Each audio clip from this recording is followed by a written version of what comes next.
What's the latest and the greatest, everybody? My name is JBliss54, and today I want to have a little update video about what's going to be happening to the channel. Or not it's happening, but what's coming to the channel, I should say. First thing I want to discuss is that I will be bringing back some Pokemon battles. It has been a long time since I've done Pokemon battles, and mainly because it was tough finding battles, and good ones at that. So finding good battles was tough, but I'm in the league now, and it's called the DBL, the Delta Battle League, and they're in the second season. I was lucky enough to get in, and thankfully they let me join, and I'm happy about that. So I'm excited for the season to start. Right now, the preseason just started, and we had our draft this past weekend, and our first battle will be going up later today. Our first preseason battle is going to be done on Showdown. All the regular season battles will be done on Pokemon Omega Ruby Alpha Sapphire, the Nintendo 3DS. So we have some of those, which I'm very excited for. But yours truly had the #1 overall pick with his tremendous luck in the Mew Metronome battles. But I will announce the picks a little later. The DBL rules are similar to Smogon's. You have your Sleep Claws, you got your Evasion Claws, tiers, etc., all that stuff. But there is something a little bit different than Smogon. As you know, Smogon does have its tiers, but two Pokemon recently got moved up to Ubers, which is Greninja and Landorus Incarnate. So those two got moved up, and all the coaches in the DBL League were given a vote to see whether or not they want to include both Greninja and Landorus Incarnate. Now it's going to be Greninja X and Y, which means Greninja will not have access to any of the Mewtwo moves in Omega Ruby and Alpha Sapphire. It'll be limited to all the moves back in X and Y, so you can use that. Personally, I excluded them both from the draft. I didn't want them to be in the league. I said no, I don't want them at all. But surprisingly enough, Greninja got available, so Greninja's now in the league, X and Y. Landorus Incarnate, not so much. Poor guy, didn't make it. His other form, Therion, though, is in the DBL. Alright, now that that's covered, I want to talk about something else I'll be bringing to the channel, and I'm very, very excited to be bringing this to the channel. It's going to be Loot Crate. As you can see, Loot Crate, the shirt, and this came from Loot Crate as well, this Pikachu beanie. I love it so much. And honestly, this Pikachu beanie that I got, it was in this past month, the summons. It really made me want to start opening up Loot Crate on the channel. I have opened up Loot Crate boxes in the past for my own personal, I guess, viewing, you would say. For my own personal viewing, and I just loved it. And this Pikachu was like, oh, you know what? If I would have opened this on the channel, I would have been going crazy, because when I opened this up, I went crazy for it. I mean, look, you have little freaking Pokeballs on it. It's freaking awesome. But that's the reason why I want to open up Loot Crate on the channel. They're just an awesome service, really awesome, and I want to share that experience with you guys. So they'll be coming to the channel whenever the next Loot Crate arrives. But everything else that's happening on the channel is going to stay.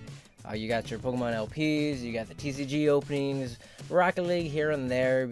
It's a fun game, and I just have a lot of fun with it. Actually, the next video that'll be going up, it's kind of funny.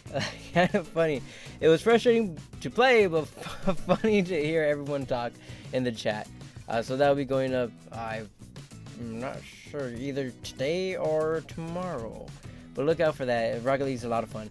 But last but not least, what you want to know are draft picks. The draft picks, we had the #1 overall pick, and with the #1 overall pick, said that twice, we chose Greninja. And I know I said personally I didn't want Greninja in the DBL, but when he's available, and that's power, he's an Ubermon, so that's straight power. And with protein ability, everything else, I mean, it doesn't matter if he doesn't get any Mewtwo moves from Auras, but it's just straight power. Greninja was our #1 overall pick, 6th gen power. And with our 2nd overall pick, now the way the draft went was that I picked first, and then it went, I guess you could say, snake. So instead of picking first in the next round, I picked last in the following round. So in the second round, I picked last. So going from the #1 overall pick all the way down to the number 24th pick, we scooped up Talonflame. And I was very surprised to see Talonflame drop that far. I guess people didn't really want to use it because, oh, Talonflame, you know, just Braybird, everything going, no thought process to it. And it's true, but in this format, Braybird is gonna wreck shop, especially with priority moves. And Talonflame is fast enough as it is. So we got 2 6th gen Mons that are originally OU Mons. And that is insane, insane, insane. So with the next pick, it was right after Talonflame, so it goes 24, 25th. We picked up Terrakion, and Terrakion is just power in itself. You know, fighting rock, 108 base speed, it's great to have, especially with that attack set. I don't think, what is it, like 125, 120, something like that? It's crazy. 108 base speed outspeeds half of the things in Pokemon. So how are you going to deal with that? Throw a choice scarf or a choice band on it, and you got yourself some power there. So Terrakion was our 3rd pick, and I'm very happy with those first 3 picks. Greninja, Talonflame, and Terrakion, very, very awesome. And then with our 4th pick, in the 4th round, dropping all the way down to 48, so 25 to 48, we scooped up Thundurus Therion, Thundurus T. Now this is a great mon. It's not as fast as its incarnate form, which is base 111, but it's base 101 speed, which is very good because a lot of Pokemon are base 100. So having a base 101 Pokemon speed is nice, especially when it has Volt Absorb to counteract, I guess you could say, Manectric, although Manectric will get HP Ice, I'm assuming, but it counteract Jolteon as well.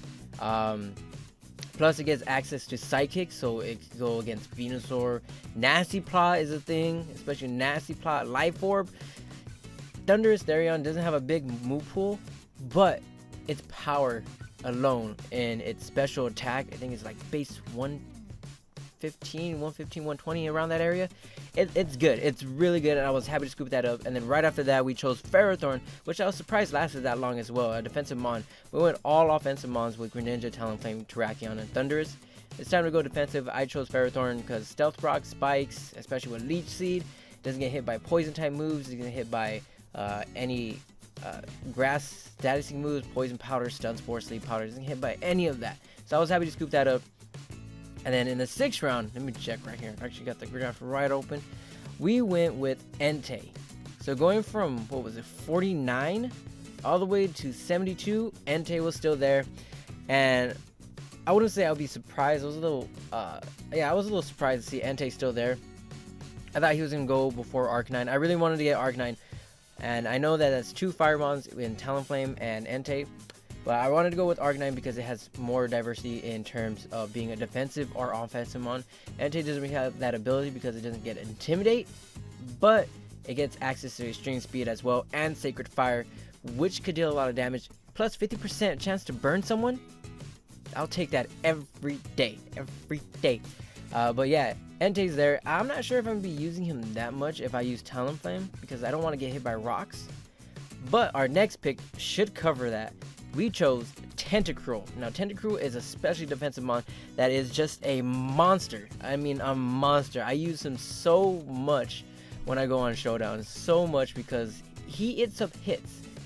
A Thunderbolt from a Jolteon or a Mega Manectric doesn't one-shot a specially defensive Tentacruel, which is surprisingly insane because Stab, Thunderbolt, along with super effective power, that should one-shot, but it doesn't. So Tentacruel is there, plus Rapid Spin, gets access to Knock Off, Protect, Slush Bomb, Scald, Giga Drain 2 for, I guess you could say, any Seismitoads, Quagsires, Gastrodons want to come in. What are you going to do? Giga Drain, done. Get out of here. You're not going to hit me with a freaking Earthquake or Earth Power. Shoot. Now our next 2 picks in the 8th round and the 9th round came at Hitmontop and Flygon. Hitmontop was there for another Rapid Spinner just in case I didn't like the matchup that my opponent has with his mons against Tentacruel. So chose Hitmontop. It's a physically defensive mon, gets access to Intimidate, which I love because that's going to stop any, and I mean any physical attacker in his stripe. Unless it goes for a Surzen, so we might be in a little bit of trouble. But Hitmontop was there for Rapid Spin and a change up in I guess you say our defensive core. And then we chose Flygon because I needed a ground type, and Flygon is base 100. It's in RU now, but it doesn't change anything. Base 100 attack, base 100 speed. It's all good. Throw a Choice Scarf, Choice Band on it. It outspeeds a lot of things. Plus Earthquake, one of the strongest moves in the game, comes Stab and Outrage. I'll take that. I will honestly take that. So Flygon is there. Then next, our picks. Let me see here. Our next picks, we went with Exploud and Cradily respectively in the 10th and 11th round.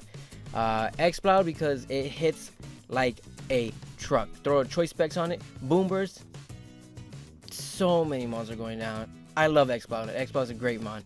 Cradilly was there because, like I said, another defensive change-up mon that I wanted to go with. Cradilly has access to Stealth Rocks as well as Ferrothorn does, but they both kind of have like the same weaknesses of fire. Well, Cradilly's neutral to fire, but fighting they're weak against, but still, Cradilly is a monster, especially when that Storm Drain can't get touched by any water type moves. Ice type moves might be a thing, but water types, power up the special attack for us. Please hit us with a water type. And then finally, our 12th and 13th round, we had 14 rounds, but finally in our 12th round I decided to pick up a Mega. The Mega I chose was Mega Aerodactyl. Now I'm not sure if I'm gonna play with Mega Aerodactyl a lot of it, but it's strong. It's strong, and that was one of the reasons why I chose it. It's super fast. Aerodactyl regular is just base 130 speed. Mega Aerodactyl goes up to base 150. Plus, what it gets access is Tough Claws, which it doesn't really benefit from. With Stone Edge being its only, I guess you could say, rock type attacking move or powerful move. But Aerial Ace does hit like a truck too, especially with a lot of, I guess, grass threats on the field, such as Amoonguss, Vileplume, Mega Venusaur, for instance. And then it gives access to Ice Fang, Fire Fang, and then Hone Claws to power up the Stone Edge and make sure it doesn't miss. But Mega Aerodactyl was there. I decided, you know what, I need another fast mon. I need to get a Mega. Don't really think I need to get one, but I just figured, hey, why not pick up him? He's still there. Finally, our 13th overall pick was Miltank. Now, Miltank should be self-explanatory. Its HP is high, its defense is high, special defense is high, and it has base 100 speed. Gets Stealth Rocks, Thunder Wave, Milk Drink, Heal Bell. It just does a lot of things. It's a good cleric, so I chose him. Said, why not? Let's just roll with Miltank. It was either between Miltank or Tauros. Didn't know which one to go, but I felt a little defensive there. But 14th round was the last round, and with the last pick in the draft, 168, I chose Lantern. And Lantern is there for any one of my opponents wants to try to do a Volt Switch Core, Volt Switch U-turn. Throw out Lantern, have the Voltazorb. No one could do a Volt Switch on me. Plus, it kind of stops Jolteon, Mega Manectric in his tracks because it can't really touch it, especially when it resists both Flamethrower, HP Ice, and Special Defense and HP. It's a pretty high stat, so that is our team. But even though we had 14 rounds and we chose 14 Pokemon, we have to narrow it down to 11 Pokemon by the regular season. And I kind of need your guys' help to choose which ones I should get rid of. I'm kind of thinking, I have a few in mind. I'm not sure yet. I'm having a little bit of preseason battles. We're having preseason battles to determine whether or not we want to keep them. So after these preseason battles, you guys tell me which ones I should keep. The regular season starts October 25th. That's when regular season starts, and that's when we had to drop down our roster to 11 Pokemon. So that's the update for you guys right here. We have the DBL, we got Loot Crate, we got all the regular stuff to it. But I'm really excited to start this league. Really excited, and I'm really excited to be bringing back Pokemon battles. So if you guys are excited too, hit that like button for me, and don't forget to subscribe if you're new to the channel. If you're seeing this, I know this video went a little overboard in the time, but we had to explain every draft, our draft pick in the draft. But with that being said, thank you so much for watching. I hope you have a great day. Catch you later. Bye bye.